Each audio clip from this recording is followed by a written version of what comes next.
இன்றைக்கும் புதிதாக வந்திருக்கிற ஒவ்வொருவரையும் இயேசு கிறிஸ்துவின் நாமத்தில் வாழ்த்துகிறேன்.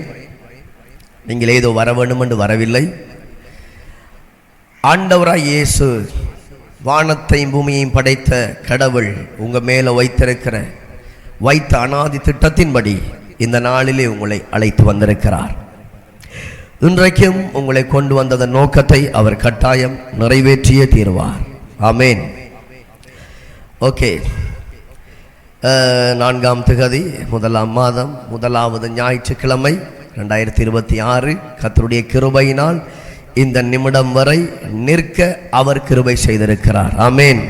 முதல் கரங்களை உயர்த்தி, ஆண்டவரே இந்த நிமிடம் வரை எங்களை பாதுகாத்ததற்காய் நன்றி செலுத்துகிறோம் அப்பா, இயேசு கிறிஸ்துவின் நாமத்தில். ஆமேன். அப்படியே வேத புத்தகத்திலே 1 ராஜாக்கள் புத்தகத்தை திருப்பிக் கொள்ளுவோம். 1 ராஜாக்கள் 13வது அதிகாரம். 1 ராஜாக்கள் 13வது அதிகாரம் 9வது கர்த்தருடைய வார்த்தை. இன்றைக்கு ஆவியானவர் பேச இருக்கிற இந்த வார்த்தைக்கு ஒரு தலையங்கம் கொடுப்பேனாயிருந்தால், கட்டளைக்கு கீழ்ப்படிதல். கட்டளை என்றால் அவருடைய வார்த்தை எங்களுடைய கையில் எழுதி கொடுத்திருக்கிறார். இதுதான் வார்த்தை, இதுதான் கட்டளை, இதுதான் வாக்கு தத்தம்.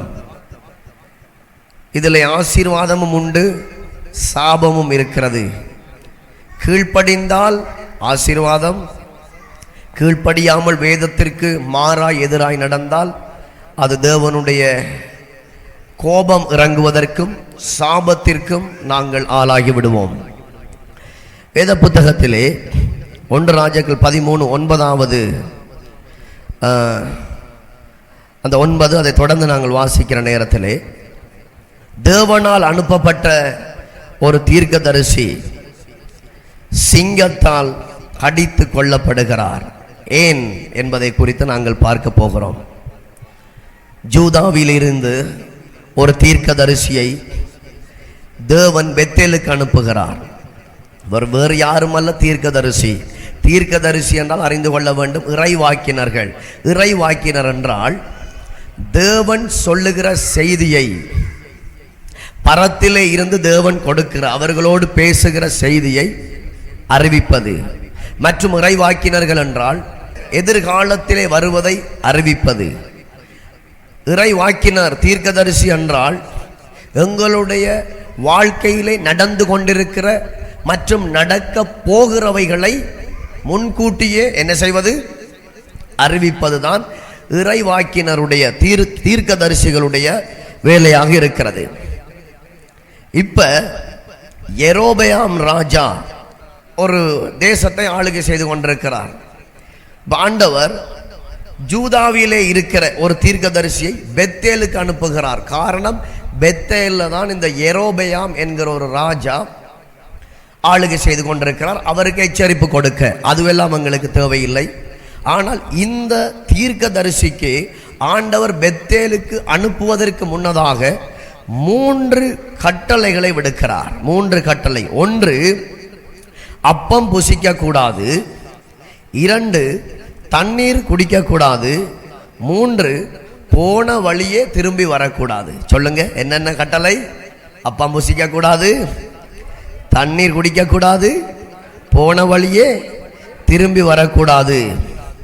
இப்ப இந்த தீர்க்கதரிசி பெத்தேலுக்கு போகிறார். பெத்தேலுக்கு போய் அழகாக தேவன் சொன்னதான காரியங்களை செய்துவிட்டு அந்த ராஜாவோடு, யெரொபெயாம் ராஜாவோடு பேசிவிட்டு அழகாக அவர் திரும்பி வருகிறார். இப்ப வேதம் சொல்லுகிறது, தேவன் சொன்னபடியே எல்லாம் செம்மையாக அவர் செய்தார். ஹல்லேலூயா. போனார், பேசினார், தேவன் சொன்னதை அந்த ராஜாவுக்கு அறிவித்தார். போக்குள்ள சரியாக போனார், அறிவித்தார், மறுபடியும் வருகிறார். வேற வழியால தான் வருகிறார். ஏன் அந்த வழியால வரக்கூடாது? அப்பம் புசிக்க கூடாது, தண்ணீரும் குடிக்க கூடாது. அது ஏன் இந்த கட்டளையை விடுத்தார்ன்னு எனக்கு தெரியாது. ஆனால் ஆண்டவர் அப்படி சொன்னார். அவருக்கு தெரியும். தீர்க்கதரிசிகளுக்கு எல்லாம் பெரிய தீர்க்கதரிசி நானும் நீங்களும் ஆராதிக்கிற ஆண்டவர். ஆமேன். ஒருவேளை அங்குள்ள காரியங்களை இவர் புசித்தால் ஒருவேளை இவருடைய மனநிலைகள் மாறிவிடலாம், அல்லது அவர்கள் ஏதோ ஒரு வசியங்களை செய்து விடலாம், இல்லையா? மனதை மாற்றி விடலாம். ஆண்டவர் எல்லாவற்றையும் அறிகிறவராய் இருக்கிறார். அப்ப சொல்லுகிறார், நீ சாப்பிடாத, குடிக்காத, போன வழிய திரும்பி வரக்கூடாது, வேற வழியாக வர வேண்டும். இப்ப பாருங்க, திசை மாற்றுகிற சத்துரு இடையிலே நுழைந்தான். இப்ப பெத்தேல்ல இருக்கிற ஒரு வயதான தீர்க்கதரிசி, யாரு? வயதான தீர்க்கதரிசி. அவருடைய குமாரர்கள் மூலமாக அறிந்து கொள்ளுகிறார், இப்படி ஒரு நபர் வந்திருக்கிறார், பெத்தேலுக்கு வந்து ராஜாவுக்கு அறிவிச்சிட்டு அவர் வேறு வழியாக போகிறார் என்று கேள்விப்பட்டு இடையில சந்திக்கிறார். இடையில சந்திக்கிற பொழுது, வாரும் அப்பம் சாப்பிட்டு விட்டு போகலாம். இவர் சொல்லுகிறார், இல்லை, ஆண்டவர் இப்படி சொல்லியிருக்கிறார், போன வழியில நீ வரக்கூடாது, தண்ணீர் குடிக்கக்கூடாது, அப்பம் புசிக்கக்கூடாது என்று சொல்லியிருக்கிறார் என்று சொல்ல இவர் சொல்லுகிறார், நானும் ஒரு தீர்க்கதரிசி தான். எப்படி? நானும் உம்மை போல ஒரு தீர்க்கதரிசி தான். இப்படி சொன்னா, நானும் ஒரு பாஸ்டர் தான், நானும் ஒரு கர்த்தருடைய ஊழியன் தான், இப்படி சொன்னா நீங்க என்ன செய்வீங்க? அந்த மனிதன்ல பிழையா இல்லையா எனக்கு தெரியாது, ஆனால் ஒரு பிழை இருக்குது. அது தீர்க்கதரிசியில் எவர் சொல்லி இருந்தாலும் தேவனுடைய வார்த்தைக்கு கீழ்ப்படிவது என் மேலும் உங்கள் மேல் விழுந்த கடமையாக இருக்கிறது. இப்ப இவர் என்ன செய்கிறார்? அதை அப்படியே விழுங்கி விட்டார். ஆண்டவர் என்னோடு பேசினார், நானும் ஒரு தீர்க்கதரிசி தான், நீ இந்த அப்பம் புசியும். இப்ப தேவன் சொன்னார் அப்பம் புசிக்க வேண்டாம் என்று. இவர் பெத்தேலிலே ஒரு வீட்டுக்கு போய், இந்த வயதான தீர்க்கதரிசியின் வீட்டுக்கு போய் அப்பத்தை புசிக்கிறார். புசிச்சிட்டு இடையாள போக்குள்ள இவருக்கு தென்படுது, இவர் சமாதானத்தை இழந்து விட்டார், டென்ஷன் ஆகிவிட்டார். அந்த ஐயாவை, அந்த தீர்க்கதரிசி அந்த வயதான அந்த ஐயாவை எச்சரிக்கிறதை பார்க்கிறேன். அந்த அதிகாரத்தை நீங்கள் தொடர்ந்து வாசித்து பாருங்கள் வீட்டுக்கு போய். அதன் பிற்பாடு அவர் பந்தியிலே இருந்து எழுந்து அவர் நடக்க ஆரம்பித்தார். வருகிற பொழுது வழியிலே ஒரு சிங்கம் அவரை பாய்ந்து அவர் மேல் விழுந்து பட்சித்தது. ஆனால் அவரை சாப்பிடவில்லை, அவரை கொன்று போட்டது. தீர்க்கதரிசி தேவனால் அழைக்கப்பட்டு அபிஷேகம் பண்ணப்பட்டு வார்த்தையை தேவன் அவருக்குள்ளே வைத்து அனுப்பினார். யெரோபெயாம் ராஜாவுக்கு போய் சொல். ஆனால் 3 கட்டளை எங்க வாழ்க்கையில கட்டளை கொடுத்திருக்கிறாரா? சொல்லுங்க, கொடுத்திருக்கிறாரா? கொடுத்திருக்கிறார். வேதமே ஒரு கட்டளையாக இருக்கிறது. அவர் சொன்னார், பிறர் பேசுகிற பிரகாரம் நீங்கள் பேசக்கூடாது. உன்னை சபிக்கிறவனை என்ன செய்ய வேண்டும்? ஆசீர்வதிக்க வேண்டும். உனக்கு எதிராக யாராவது புறங்கூறினால் நீங்க என்ன செய்ய வேண்டும்? அவர்கள் செய்கிறது போலவே நீங்கள் செய்யக்கூடாது. கர்த்தருடைய ஆவியானவர், தேவ பிள்ளைகள் அறிந்து கொள்ள வேண்டிய ஒரு காரியம், கர்த்தருடைய ஆவியானவர் ஒவ்வொருவருக்குள்ளும் இருக்கிறார். ஆமென். தேவனை அறிந்து கொண்டு அவரை சொந்த இரட்சகராய் ஏற்றுக்கொண்டிருக்கிற ஒவ்வொரு பிள்ளைகளுக்குள்ளும் தேவ ஆவியானவர் ஆளுகை செய்து கொண்டிருக்கிறார். ஆமென். அவரை துக்கப்படுத்தும் பிரகாரமாக ஏதாவது காரியங்களை செய்கிற பொழுது அவர் விலகி விடுவார். இங்க பாருங்க, அழகாக போயாச்சு பெத்தேலுக்கு. ஜூதாவிலே இருந்து பெத்தேலுக்கு போய் எல்லா காரியங்களையும் கச்சிதமாய் முடிச்சிட்டு ஆண்டவரிடத்திலே வந்து அவர் சொன்னதையெல்லாம் செய்துவிட்டு, ஆண்டவரை நான் முடிச்சிட்டான் என்று சொல்வதற்கு பதிலா அவருடைய பிணம் வருகிற வழியிலே கிடந்ததாம். சிங்கமும் அதை சாப்பிடவில்லை. அவ்வளோ கொடியவரா? இல்லை. தேவனுடைய வாக்குக்கு கீழ்ப்படிந்திருந்தால் அந்த தீர்க்கதரிசிக்கு ப்ரமோஷன் கிடைச்சிருக்கும். ஹல்லேலூயா. இன்னும் உயர்வு கிடைச்சிருக்கும். அதே போலதான் தேவ பிள்ளைகள் நானும் நீங்களும் கர்த்தருடைய வார்த்தைக்கு கீழ்ப்படுகிற பொழுது அவர் உயர்த்தி கொண்டே போவார். எத்தனை பேர் வாதிக்கப்படுகிறார்கள்? கொள்ளை நோயினால் வாதிக்கப்படுகிறார்கள், சூனியங்களினால் வாதிக்கப்படுகிறார்கள். நான் சொல்லுகிறேன், கர்த்தர் கொடுத்த கட்டளையை ஆண்டவராகிய தேவன் எழுதி கொடுத்திருக்கிற அவருடைய வார்த்தையை நீங்கள் கை கொள்ளுகிற பொழுது சூனியம் என்கிறதான அந்த சிங்கத்தின் கடவாய் பற்களுக்கு நீங்கள் இரையாக மாட்டீர்கள். ஹல்லேலூயா. அது தீர்க்கதரிசியா இருக்கலாம், அதான் வஞ்சிக்கிறவன் அப்படித்தான். அதான் பாருங்க, திசை மாற்றுகிற சாத்தான், நீங்க அழகாக தேவனுடைய வார்த்தையை கேட்டு ஆம் இப்படித்தான் நடக்க வேண்டும், இந்த ஆண்டு தீர்மானங்கள் எல்லாம் எடுத்திருப்பீங்க, நான் இப்படித்தான் வாழ வேண்டும், இப்படித்தான் ஜீவிக்க வேண்டும், ஆண்டவருக்காக ஏதாயிலும் ஒன்றை செய்ய வேண்டும் என்று சொல்லி நீங்க தீர்மானங்கள் எடுத்திருப்பீங்க. ஒருவேளை ஆவியானவர் உங்க மனதில் பேசியிருப்பார். ஆனால் வேத புத்தகம் அது ஏற்கனவே தேவனால் எழுதி கொடுக்கப்பட்டது. அதிலே கொடுக்கப்பட்ட கட்டளை ஒன்று அவர் பேசியிருக்கிறார், இன்னும் ஒன்று அவர் கட்டளை கொடுத்திருக்கிறார். அவர் சொல்லியிருக்கிறார், நான் உன்னை ஆசீர்வதிப்பேன், உன்னை உயர்த்துவேன், உன் பேரை பெருமைப்படுத்துவேன். இன்னும் ஒன்று சொல்லியிருக்கிறார், இந்த வார்த்தைக்கு உன்னை தாழ்த்தி நீ கீழ்ப்படுகிற பொழுது, அப்படி சொல்லியிருக்கிறார், இந்த வார்த்தையை கேட்டு தாழ்த்தி அதற்கு கீழ்ப்படிந்து அதை செய்கிற பொழுது நான் உன்னை ஆசீர்வதிப்பேன். ஹல்லேலூயா. அழகாக போகிறார். அதை வாசித்து கொண்டு வந்த நேரத்தில் ஒரு மனவருத்தமாகவும் இருந்து ஒரு தீர்க்கதரிசி பாருங்க ஒரு இடத்துல மீறி விட்டார். அதுவும் பேய் எப்படி வந்து வஞ்சிக்கிறது தெரியுமா? நானும் ஒரு தீர்க்கதரிசி தான். வாஜிபாப்மா பாருங்க 13:9 தொடக்கம் வாசிக்கலாம். ஏனென்றால் நீ அப்பம் புசியாமலும், ஆண்டவர் சொல்லுகிறார், ஏனென்றால் நீ அப்பம் புசியாமலும் தண்ணீர் குடியாமலும் போன வழியே திரும்பி வராமலும் இருவென்று கர்த்தர் தம்முடைய வார்த்தையினால் எனக்கு கட்டளையிட்டிருக்கிறார் என்று சொல்லி அவர் சொல்லுகிறார். அவன் பெத்தேலுக்கு வந்த வழியாய் திரும்பாமல் வேறு வழியாய் போய்விட்டான். இப்போ பாருங்க 11வது கர்த்தருடைய வார்த்தை, கிழவனான ஒரு தீர்க்கதரிசி பெத்தேலிலே குடியிருந்தான். அவன் குமாரர் வந்து தேவனுடைய மனுஷன் அன்றைய தினம் பெத்தேலிலே செய்த எல்லா செய்கைகளையும் அவன் ராஜாவுடைய சொன்ன வார்த்தைகளையும் தங்கள் தகப்பனுக்கு அறிவித்தார்கள். அப்பொழுது அவர்கள் தகப்பன் அவனை எந்த வழி போனான் என்று அவர்களை கேட்டான். யூதாவிலே இருந்து எந்த தேவனுடைய மனுஷன் போன வழி இன்னதென்று அவன் குமாரர் பார்த்திருந்தபடியினால் அவன் தன் குமாரருடனே கழுதையின் மேல் சேணம் வைத்து கொடுங்கள் என்றான். அவர்கள் கழுதையின் மேல் சேணம் வைத்து கொடுத்த பின் அவன் அதன் மேல் ஏறி தேவனுடைய மனுஷனை தொடர்ந்து போய் ஒரு கர்வாலி மரத்தின் கீழ் உட்கார்ந்திருக்கிற அவனை கண்டு, ஜூதாவிலே இருந்து தேவனுடைய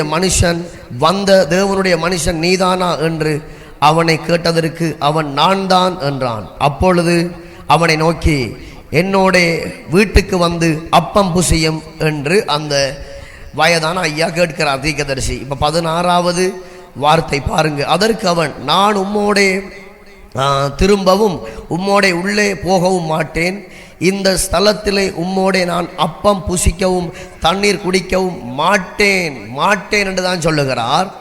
ஏனென்றால் நீ அப்பம் புசியாமலும் அங்கே தண்ணீர் குடியாமலும் நீ போன வழியாய் திரும்பாமலும் இரு என்று கர்த்தருடைய வார்த்தை எனக்கு உண்டாயிருக்கிறது என்றான். பாருங்க, இப்ப அதற்கு அந்த தீர்க்கதரிசி அந்த ஐயா இடையில வந்தவர் சொல்ல போகிறார், உம்மை போல நானும் தீர்க்கதரிசி தான். இப்படிதான் பிசாசுகள் நுழையும், இடையாள வரும். பாருங்க, உம்மை போல நானும் தீர்க்கதரிசியான். அந்த 18வது வார்த்தை அழகாக சொல்லுகிறது பாருங்க. அதற்கு அவன், உம்மை போல நானும் தீர்க்கதரிசி தான். ஒன்று அவன் சொல்லுகிறான், இப்ப அப்பம் புசித்து தண்ணீர் குடிக்க நீ அவனை திருப்பி உன் வீட்டுக்கு அழைத்து கொண்டு வா என்று தூதன் கர்த்தருடைய வார்த்தையாக என்னோட சொன்னான் என்று பொய் சொன்னான். சபைக்கு வருகிற தேவ பிள்ளைகளை எப்படியாவது நிறுத்தி விடலாம் என்று இடையில சத்துருக்கள் வந்து என்ன சொல்லும்? பொய் சொல்லும். மிக கவனமாயிருக்க வேண்டும். ஊழியத்திலே இருக்கிறவர்களை தேவனுடைய ஊழியத்தை விட்டு அகன்று போக பண்ண பிசாசானவன் போதகரை குறித்தும் ஊழியங்களை குறித்தும் பொய் சொல்லுவான், பொய் சாட்சிகளை சொல்லுவான். மிச்சம் கவனமாயிருக்க வேண்டும். காரணம், நீங்கள் சபையோடும் நீங்கள் தேவனோடும் இருந்தால் நீங்கள் உயர்த்தப்படுவீர்கள், ஆசீர்வதிக்கப்படுவீர்கள். கர்த்தர் உங்களை மென்மேலும் உயர்த்தி கொண்டே போவார். சத்துரு உங்களை நெருங்க முடியாது. ஆனபடினால் வேதம் சொல்லுகிறது, சமாதானத்தை இழந்தான், நிம்மதியை இழந்தான். தேவன் ஒரு தீர்க்கதரிசியாக பயன்படுத்தினார், அந்த வரத்தை இழந்தான். கடைசியிலே பிணமாக மாறினான். ஜீவனற்ற உடல் அங்கே வழி அருகே கிடந்தது. என் தேவ பிள்ளையே, எத்தனையோ ஜனங்கள் கண்ணிருந்தும் குருடராய், வாயிருந்து ஊமையாய், காலிருந்து முடமாய் இன்றைக்கு அலைந்து கொண்டு திரிகிறார்கள். நாங்கள் நினைக்கிறோம் அவர்கள் ஜீவனோட தானே இருக்கிறாங்க. இல்லை, நடைபணமாக அலைகிறார்கள், நடக்கிறார்கள், எல்லாம் பண்றாங்க. ஆனால் தேவனுடைய மகிமையை இழந்தார்கள், தேவ கிருபையை இழந்தார்கள், தேவ பிரசன்னத்தை இழந்தார்கள், தேவ சமாதானத்தை இழந்தார்கள். எப்படி இழந்தார்கள்? குறுக்கறுத்தது பிசாசு. சத்துரு குறுக்கறுத்தான். சொந்தங்கள் மூலமாய் குறுக்கறுத்தான், கேர்ள் ஃப்ரெண்ட் மூலமாய், பாய் ஃப்ரெண்ட் மூலமாய், செல்போன் மூலமாய் குறுக்கறுத்தது சத்துரு. விழுந்து போனார்கள். அல்லது ஒரு அழகான ஒரு அவனுக்கேற்ற ஒரு தொழிலை காண்பித்தான், தொழில். அந்த தொழிலிலே பிடிபட்டார்கள். பணம் நிறைய நிறைய சம்பளம், அதிலே பிடிபட்டார்கள். அங்கே பிசாசு வைத்திருப்பான், இடையில நுழைந்தான். குடிகாரர்களோடும் வெறிகாரர்களோடும் பாவத்திலே ஒட்டி பிணைந்து வாழ்கிறவர்களோடு இவர்களை கொண்டு இணைத்து விட்டான். அதான் ஒரு தம்பி சொன்னார், நான் இருந்த காலம் எல்லாமே அழைத்து கொண்டே இருந்தார்கள், வா குடி, வா வெறி. அவர் குடிச்சாரா இல்லை எனக்கு தெரியாது, ஆனால் சொல்லிக்கொண்டே இருந்தார்களாம். எப்படி நுழைகிறான்? தேவ திட்டம் உங்களில் இருக்கிறது என்று அறிந்த சாத்தான் தேவனுடைய ராஜ்யத்தையும் அவருடைய நீதியையும் தேடக்கூடாது, மற்றும் உங்களை ஆளுகை செய்ய வேண்டும், உங்களுக்குள்ளே இருக்க வேண்டும், உங்கள் வாழ்க்கையை கெடுக்க வேண்டும், உங்களோடு உங்களாக உங்கள் குடும்பத்துக்குள்ளேயே சத்துரு சுத்த வேண்டும் என்று விரும்புகிறபடியினால் ஒரு வருடத்திலே இருந்து உங்களை பிரித்தெடுக்கிறான். அவர்தான் ஆண்டவராய் இயேசு கிறிஸ்து. ஹல்லேலூயா. அவர் உங்களோடு இருந்தால் அவன் அந்த இடத்திலே உலாவ முடியாது, தேவனே அந்த இடத்திலே உலாவிக் கொண்டிருப்பார். நம்புறீங்களா? இயேசு உங்களோடு இருந்தால் அவன் உங்களோடு இருக்க முடியாது. ஆனபடினால் அவரை விட்டு எப்படியாவது பிரித்தெடுக்க வேண்டும் என்று வகை தேடி சுற்றி அலைந்து கொண்டே இருக்கிறான். என் அன்பு தேவ ஜனமே, தேவன் கொடுத்த கட்டளை, அவர் கொடுத்த வார்த்தை சொன்னதுதான். நாங்கள் மீறி நடக்கிற நேரத்தில் நாங்கள் அதுக்கு கீழ்ப்படியல்லன்ற அர்த்தம். கீழ்ப்படியாவிட்டால் தேவனுடைய ராஜ்யம் எங்களுக்கு இல்லை. இந்த உலகத்தில் சுகம், பலன், பாதுகாப்பு இதெல்லாம் எங்களுக்கு இல்லாமல் போயிடும். சத்துரு நுழைந்து விடுவான். ஆனபடினால் திசை மாற்றுகிறவன் சத்துரு, அவனுக்கு கீழ்ப்படியக்கூடாது. இன்னும் ஒன்று பாருங்க, 2 சாமுவேல், வீட்டுக்கு போய் வாசிங்க, நேரம் இல்லை. 2 சாமுவேல் 24:15 தொடக்கம் 17 வரைக்கும் வாசிச்சு பாருங்க. அடுத்தது 1 நாளாகமம் 21வது அதிகாரம் 14 தொடக்கம் 16 வரைக்கும் வாசிச்சு பாருங்க.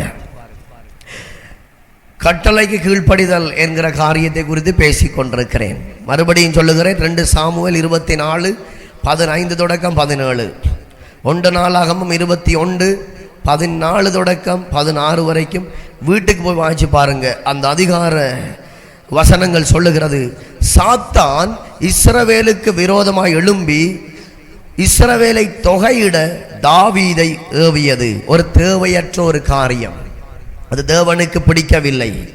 தாவீது ராஜா செய்த ஒரு தவறான ஒரு கணக்கெடுப்பு தேசத்தின் மேல் வேதம் சொல்லுகிறது பெரிய வாதையை கொண்டு வந்தது. அதிலே 70,000 பேர் மாண்டு போனார்கள். எத்தனை பேராம்? 70,000 பேர். இப்ப பாருங்க, கொள்ளை நோய்கள் பரவிக்கொண்டே இருக்குது, தேவனுடைய கோபம் இறங்கி கொண்டே இருக்குது. 70,000 பேர். ஏன்? வீணான ஒரு காரியத்தை செய்ய ஆரம்பித்தார் தாவீது. ஆண்டவரிடத்திலே கேட்காமல் பிசாசின் சத்தத்துக்கு செவிசாய்த்து வேதம் சொல்லுகிறது, சாத்தான் இஸ்ரவேலுக்கு விரோதமாய் எழும்பி தொகையிட. எதற்கு? பிசாசுக்கு என்னத்துக்கு எண்ணிக்கை? நாங்கள் தேவ பிள்ளைகள், நாங்கள் பலத்தவர்கள், இன்னும் பெருகிக் கொண்டே போவோம். ஹல்லேலூயா. அவனுக்கு உங்க குடும்பத்துல நீங்க எத்தனை பேர் இருக்கிறீங்க, நாங்க எத்தனை பேர், அதெல்லாம் தேவையில்லை. இப்ப பாத்தீங்களா, அவன் கணக்கெடுக்கிறான். இவன் எவ்வளவற்றுக்கு தேவனோடு இருக்கிறான், எவ்வளவற்றுக்கு வேதம் படிக்கிறான், எவ்வளவற்றுக்கு பரிசுத்தமாய் வாழ்கிறான், எவ்வளவற்றுக்கு நீதியாய் நடக்கிறான். இப்ப அந்த வழியில குறுக்க வரும். குறுக்க வந்து மெதுவான விதத்திலே காதுக்குள்ள பேசி ஏதோ ஒரு விதத்தில் எங்களை ஈர்த்து, நாங்கள் எதில் பலவீனமாக இருக்கிறோம் என்று பார்த்து அதிலே எங்களை ஈர்த்து இப்போ தொகையிடும். முதலாவது நீங்கள் நினைக்கக்கூடாது சத்துரு உடனடியாக வந்து தாக்குவான் என்று. அப்படி அல்ல, உடனடியாக வந்து சத்துரு தாக்க மாட்டான். ஒவ்வொரு நாளும் ஒரு கொஞ்ச நேரம் வருவான், கொஞ்ச நேரம் வந்து தொகையிடுவான். ரைட், இன்ன வழி இருக்கிறது, இந்த வழியால போகலாம், இப்படி போனா இவர்களை தாக்கலாம், இப்படி வந்தா இவர்களை தாக்கலாம், வீட்டுக்கு பின்னாக போனால் தாக்கலாம், முன் வழியால வந்தா தாக்கலாம். கள்ளன் எந்த வழியால வருவான்? பின் வழியாலையா முன் வழியாலையா? எந்த வழி? பின் வழி. நேரடியா வருவானா? ஓட்டக்காரட்டி வருவானா? ஓட்ட கலட்டி வருவான். அவன் பார்ப்பான் எந்த வழியினால போகலாம். முன்னுக்கு பிளேட் இருக்கிறார்கள், பிளேட் போட்டதால் இறங்க முடியாது. பின்னாடி ஓடி இருக்குது, அதை கலட்டி இறங்க அவன் பார்க்கிறான். எவ்வளவு நாங்கள் அரண்களை அடைத்திருந்தாலும், எவ்வளவு வேலிகளை அடைத்திருந்தாலும், அங்கே அவனுக்கு ஏற்ற ஒரு காரியத்தை ஒவ்வொரு நாளும் வந்து பார்க்கிறான். எதற்காக? தேவ ஜனங்களை அழிப்பதற்கு, ஜனங்களை கொள்ள. பாருங்க, இந்த வருடம் இந்த கல்லடி பாலத்தில் ஒருவன் தூக்கிட்டு தற்கொலை பண்ணி கொண்டான். அந்த சிசிடியில் எடுபட்டது அப்படியே வந்தது. பிறகு செங்கலடியில் ஒரு பிள்ளையாம் 23 22 வயது தூக்கிட்டு தற்கொலை செய்து கொண்டது. திரும்ப பார்த்தேன், எங்கள் ஒரு கொழும்புல ஒரு இடத்துல இந்த வருடத்தின் முதல்ல ஒரு பெரிய ஆக்சிடென்ட். என் தேவன் நன்மை செய்கிறவர், பிசாசு என்ன செய்கிறவன்? அழிக்கிறவன். வேதம் அப்படித்தான் சொல்லுகிறது. யோவான் 10:10, திருடன் திருடவும் கொல்லவும் அழிக்கவுமே வருகிறான். இயேசுவை விசுவாசிக்கிற பொழுது, தேவனை நம்புகிற பொழுது, அவர் வார்த்தைக்கு கீழ்ப்படுகிற பொழுது அவன் உங்களை நெருங்க முடியாது. அவரே உங்கள் ராஜாவாக இருந்து உங்களை வழி நடத்தி கொண்டே இருப்பார். அவரே உங்கள் எஜமானாக இருந்து உங்களை நடத்தி கொண்டே இருப்பார். ஹல்லேலூயா.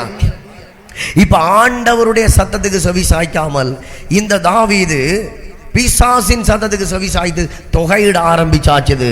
இப்ப பாருங்க, இந்த ஒரு காரியத்தால 70,000 பேர் மேல கர்த்தருடைய கோபாக்கினை இறங்கியது.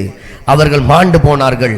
இப்ப விளங்கிட்டு, தாவீதுக்கு விளங்கிட்டு, விளங்க தாவீது மனம் கசந்து அழுகிறார். ஆண்டவரே, நான் பாவம் செய்தேன். என்ன சொல்லுகிறார்? நான் பாவம் செய்தேன். நான் செய்த பாவத்திற்கு தண்டனை என் மேலும் என் குடும்பத்தினர் மேலும் வருவதாக. அப்படியாக ஜெபிக்கிறார்.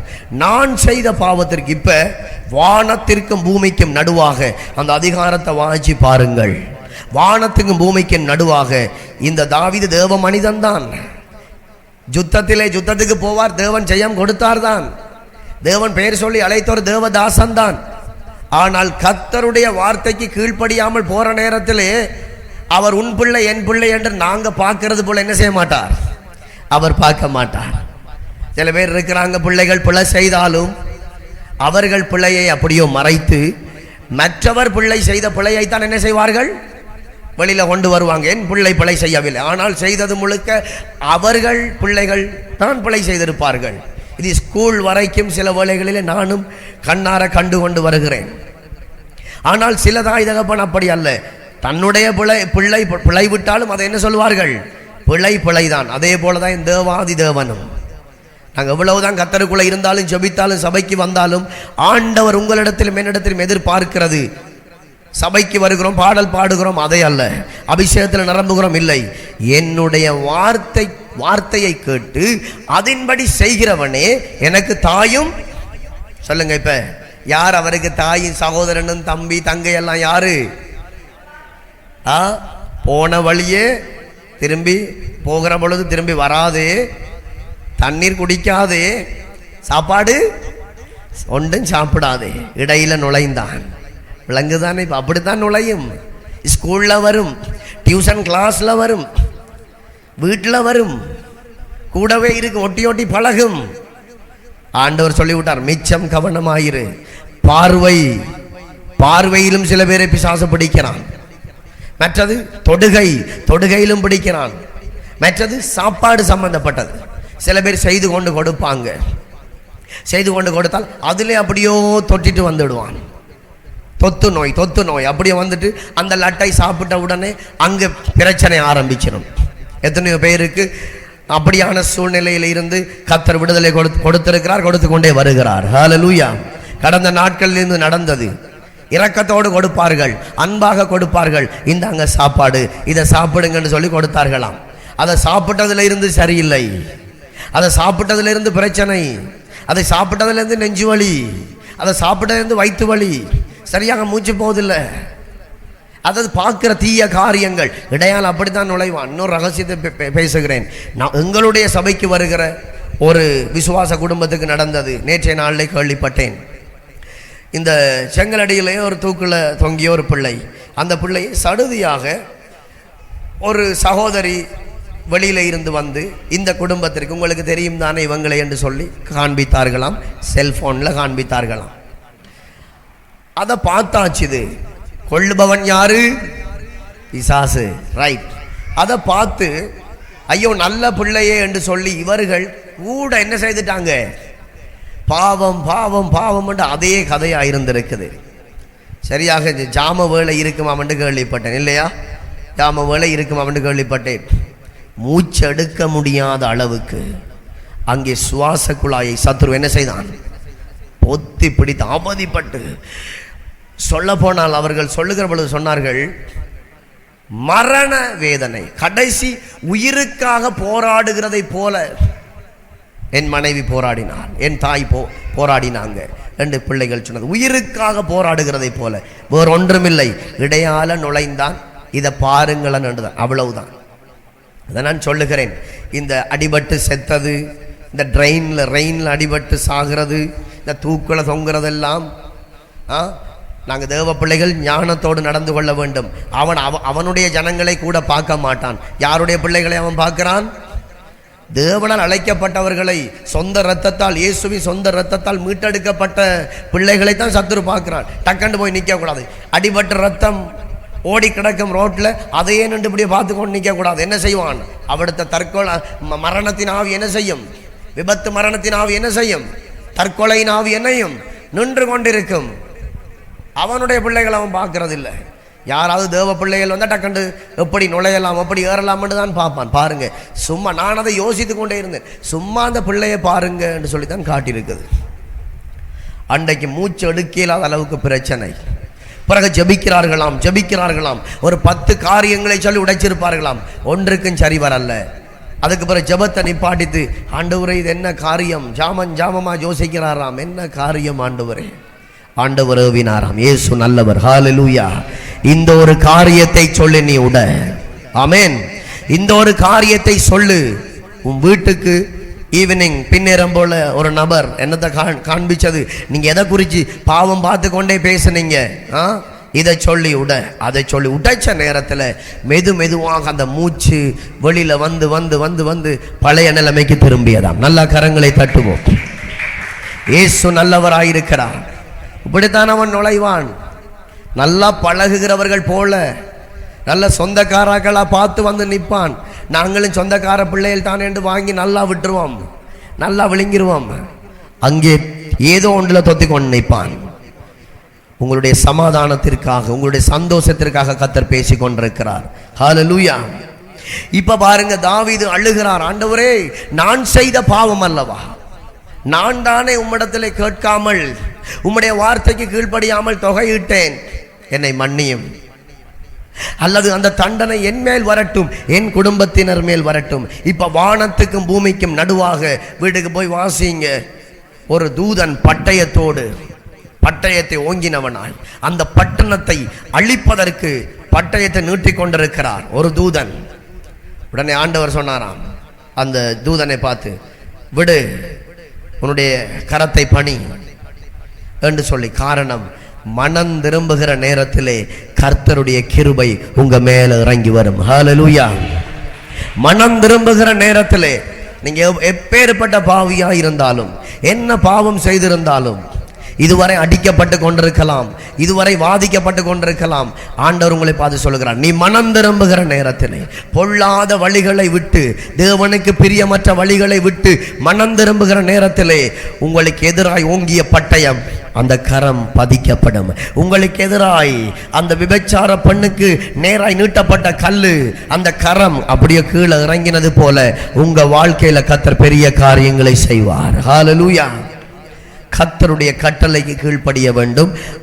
அவர் சொல்லாததை செய்யக்கூடாது, அவர் சொன்னதை செய்ய வேண்டும். இன்னொன்று, அவர் சொல்லாததை செய்ய நீங்க வெளிக்கிடுகிற நேரத்திலே நீங்களும் உங்கள் கணவனும் உங்கள் பிள்ளைகளும் சத்துருவின் வல்லமைக்குள்ளே அகப்பட்டு அல்லது தேவனுடைய கோபாக்கினைக்கு ஆளாகி தாக்கப்படுவீர்கள் என்பதில் எந்த சந்தேகமும் இல்லை. கடைசியாக ஒரு காரியத்தை மாத்திரம் காட்டி கொடுத்து முடிக்கிறேன்.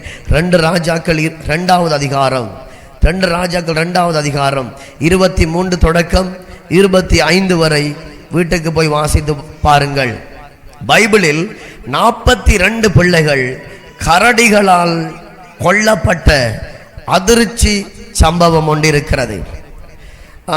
எலியாவுக்கு பின் வேதம் சொல்லுகிறது, எலியாவுக்கு பின் தேவனால் தெரிந்தெடுக்கப்பட்ட மனிதன்தான் எலிசா. இந்த எலிசா பெத்தேல் என்னும் ஊருக்கு அவர் போய்கொண்டிருக்கிற பொழுது சில பிள்ளைகள், கவனிங்கள், விளங்குதா? ஓகே, சில பிள்ளைகள் அவரை பார்த்து மொட்டை தலையா, அப்படி மொட்டை தலையா, மேலே ஏறி போடா, அப்படி என்று சொல்லி இவர்கள் கூச்சலிட்டு கொண்டே இருக்கிறார்கள், நையாண்டி பண்ணுகிறார்கள். வேதம் அப்படி சொல்லுகிறது, நையாண்டி பண்ணினார்களாம். தேவனுடைய ஊழியர்களை பார்த்து, கர்த்தருடைய பிரசன்னத்தை பெற்றுக்கொண்டவர்களை பார்த்து, கர்த்தருடைய வல்லமையை பெற்றுக்கொண்டவர்களை பார்த்து, தேவனால் பயன்படுத்தப்படுகிற தீர்க்கதரிசிகளை பார்த்து மொட்டை தலையா மேலே ஏறி போட, இது ஒரு பயங்கரமான ஒரு காரியம். இது ஒரு சாதாரணமான கேலி இல்லை, இது ஒரு சாதாரணமான காரியம் இல்லை. இப்ப பாருங்க, இந்த பிள்ளைகள் அபிஷேகத்தையும் தீர்க்க தரிசனத்தையும் என்ன செய்திருக்கிறார்கள்? கேலி செய்திருக்கிறார்கள். எலிசாவுக்குள்ளே, எலியாவுக்கு பிற்பாடு அந்த வரங்கள் அனைத்தும் யாருக்குள்ளே வந்தது? எலிசாவுக்குள்ளே வந்தது. இப்ப தீர்க்க தரிசன வரம் மற்றும் கர்த்தருடைய அபிஷேகத்தை எலிசா கொண்டிருக்கிறார். இப்ப மொட்டை தலையா மேலே ஏறி போடாண்டு அவருக்கு நக்கல் பண்ற நேரத்தில் இவர்கள் அவருக்கு மாத்திரம் பண்ணுகிறார்களா, அல்லது அவருக்குள்ளே இருக்கிற தீர்க்க தரிசன வரம், அபிஷேகம், இவைகளுக்கெல்லாம் அவர்கள் பண்ணியிருப்பார்கள்? சொல்லுங்க. மொத்தமா எல்லாருக்கும் அந்த தீர்க்க தரிசனம், தேவ பிரசன்னம், அவரை நடத்துகிற ஆண்டவர் எல்லாருக்கும் விரோதமாய் அவர்கள் பகுடி பண்ணினார்கள். இதுவும் ஒரு சத்துருவின் காரியமே, இடையில் அனுப்பி வைத்தான். இப்ப பாருங்க, இப்ப நிற்கிறார் பயங்கர ஒரு ராஜரீக ஒரு நிலுவை நின்று அவர்களை பார்த்து சபிக்கிறான். ஊழியக்காரர்களுடைய வாயினாலே சாபத்தை என்ன செய்து விடக்கூடாது? வாங்கிவிடக்கூடாது. கர்த்தருடைய வார்த்தையை சொல்லுகிற தேவ பிரசன்னத்தை பெற்றுக்கொண்டவர்கள் வாயினாலே சாபத்தை வாங்கிவிடக்கூடாது. இப்ப பாருங்க, சபிக்கிற நேரத்தில் நின்று 2 கரடி வருகிறது. எங்கிருந்து வந்துச்சோ தெரியாது, தேவன் அனுமதித்திருப்பார். 2 கரடிகள் வந்து கிட்டத்தட்ட வேதம் சொல்லுகிறது 42 பிள்ளைகளை என்ன செய்ததாம்? அழித்து போட்டது. 42 பிள்ளைகள். தேவ ஜனங்கள் மற்றும் தேவ பிள்ளைகள் கனத்துக்குரியவர்கள். சுவிசேஷகனுடைய பாதமே அழகானது என்று தேவன் அவன் பாதத்தையே கனப்படுத்துகிறார். ஆமென். அப்ப ஊழியர்களுக்காக ஜெபிக்க வேண்டும், சபைகளுக்காக ஜெபிக்க வேண்டும், ஆண்டவருடைய பிள்ளைகளுக்காக ஜெபிக்க வேண்டும். சத்தியத்தை, கர்த்தருடைய வார்த்தையை சொல்லுகிற அந்த ட்ரக்ஸ், துண்டு பிரசுரங்கள், சுவிசேஷத்தை அறிவிக்கிற எங்களுடைய ஏரியாவுக்குள்ளும் வரலாம். அப்படிப்பட்டவர்களுக்கு ஒரு கலசம் தண்ணீர் கொடுங்கள், அவர்களை கனப்படுத்துங்கள். ஆனால் அதற்கு மாறாக அவர்களை நையாண்டி பண்ணி, கேலி பண்ணி, அப்படியாக நாங்கள் செய்கிற நேரத்திலே அந்த சாபம் எங்கள் மேலும் எங்கள் சந்ததி மேலும் என்றென்றைக்கு ஓயாமல் பிரியாமல் தரித்து நின்று கொண்டே இருக்கும். விளங்குதா? இயேசு கிறிஸ்து ஒவ்வொருவரையும் நேசிக்கிறார். அந்த 42 பிள்ளைகள் கரடியின் கடவாய் பற்களுக்கு அவர்கள் இரையாகி போனார்கள். அதே போல தாவீது செய்த ஒரு பிள்ளை தேவனிடத்திலே கேட்கவில்லை, சத்துருவின் ஆலோசனைக்கு செவி சாய்த்தது. விளங்குதானே? என் அன்பு தேவ ஜனமே, தேவனுடைய வார்த்தைக்கு நானும் நீங்களும் கீழ்ப்படுகிற பொழுது அவர் உங்களுக்காகவும் எனக்காகவும் சுத்தம் பண்ணுவார். ஆமென். பாருங்க, இந்த எலிசாவுக்கு விரோதமாக இவர்கள் பேசின நேரத்திலே கரடி வந்து அந்த இடத்துல, நான் நினைக்கிறேன் தேவனுடைய நாம மகிமைப்படட்டும், எலிசாவும் தான் நின்றிருப்பார். ஆனால் அதை என்ன செய்யவில்லை? எலிசாவை பட்சிக்கவில்லை. கர்த்தர் மறைத்து காக்கிறவர். ஆமென். நமக்காக உங்களுக்காக தூதனை அனுப்புகிற நல்ல ஆண்டவராயிருக்கிறார். அப்ப இன்றைய நாள் வார்த்தையின்படி கட்டளைக்கு கீழ்ப்படுகிற பொழுது கர்த்தர் பெரிய காரியங்களை செய்வார். உங்களை ஆசீர்வதிப்பார், உங்கள் வீட்டை ஆசீர்வதிப்பார், உங்கள் வளவை ஆசீர்வதிப்பார். அது மாத்திரமல்ல, இந்த உலகத்தின் ஆசீர்வாதத்தோடு மயங்கி விடுவது அல்ல, தேவனுடைய வர இருக்கிற ராஜ்யத்தையும் நானும் நீங்களும் காண்போம். அதற்கு முன்னதாக அவர் சொன்னதை மாத்திரம் பார்த்து செய்வோம். ஆமென். மற்றது விட வேண்டிய காரியங்கள் எல்லாம் விட்டுருங்க. அவங்க செய்கிறது அது அவங்களோட, நான் செய்கிறது என்னோட, நீங்கள் செய்கிறது அவங்க பக்கத்து வீட்டுக்காரன் செய்கிறது அதெல்லாம் நாங்கள் பார்க்க தேவையில்லை. வேதம் அப்படி பாரு என்று இந்த சத்திய வேதம் எந்த இடத்திலும் என்ன செய்யவில்லை, சொல்லவில்லை. அப்படியானால் சத்துருவின் வல்லமை, சத்துருவின் ஆளுகைக்குள்ளே நாங்கள் இருந்தால் அப்படி செய்வோம். அவர்களுக்காக ஜெபியுங்கள். எங்களுடைய சபைக்கு பக்கத்திலே அல்லது சபைக்கு முன்னுக்கு அங்கே பக்கத்தில் ஏதாவது காரியங்கள் நடந்தால், பழைய காலங்களிலே இந்த சபை ஆரம்ப நாட்களே நடந்திருக்கிறது. நான் செய்த ஒரு காரியம், ஜெபிப்பேன். ஆண்டவரே, ஆரம்பத்திலே பஸ் இருந்தது, அந்த பஸ்ஸுக்கெல்லாம் பிரச்சனை வந்தது. அப்போ நான் ஜெபிப்பேன், ஆண்டவரே பிரச்சனை, நான் பிரச்சனைக்கு போகல, ஆண்டவரே ஆசீர்வதியும். இதுவரைக்கும் அவங்க சொல்லுவாங்க, எத்தனை பேர் பிரச்சனை போட்டாங்க, பிரச்சனை போட்டிருப்பாங்க, ஆனால் அந்த இடத்த போடவில்லை, ஆசீர்வதிங்க. மற்றவர்களை குறித்து பிழை கண்டுபிடிப்பது எங்களுடைய வேலையும் அல்ல. சில பிரச்சனைகளுக்கு நாங்கள் தான் வழிவகுக்கிறோம். நாங்கள் சரியாக கர்த்தருடைய பாதையிலே அவருடைய சொல்லுக்கு கீழ்ப்படிந்து போகிற நேரத்தில் அவர் எல்லாவற்றையும் பார்த்து கொள்வார். ஆமென்.